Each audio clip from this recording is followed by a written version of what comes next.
We were updating some of the look of some of our creatures. The T-800 endoskeleton is adapted a little bit, and they were so familiar with Arnold, which is a big part of it.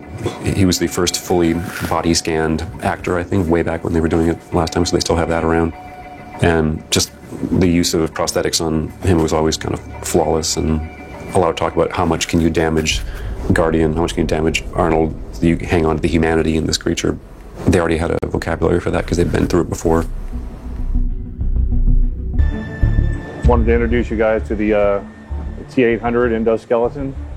This is one of 3 endos that we're going to have on the show.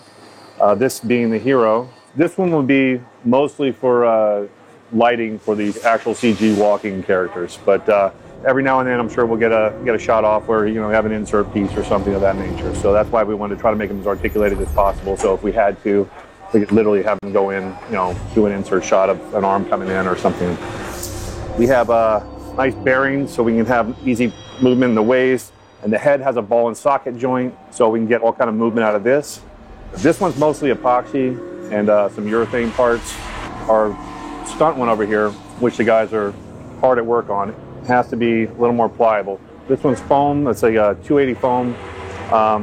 It still has the aluminum armature, so we still get the same articulation out of all the joints. It just doesn't have the rigidity of the Hero one. So if it falls out of the truck, which it's going to do in the film, it's not going to shatter.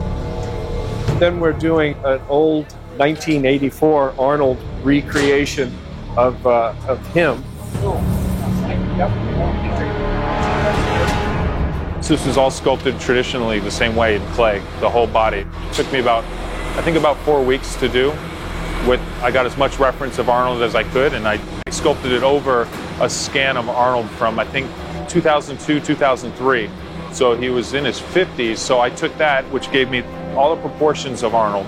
And then from photo reference, I had to go back in and bulk him back up as he was in 1983.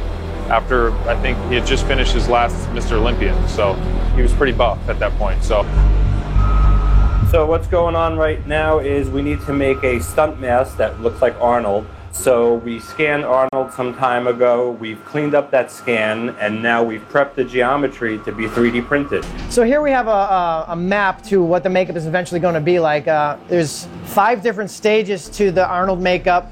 In each new stage, there's anywhere between 3 and 6 new appliances added. So you start out with the basic Arnold Guardian, then he'll get a couple of new scars.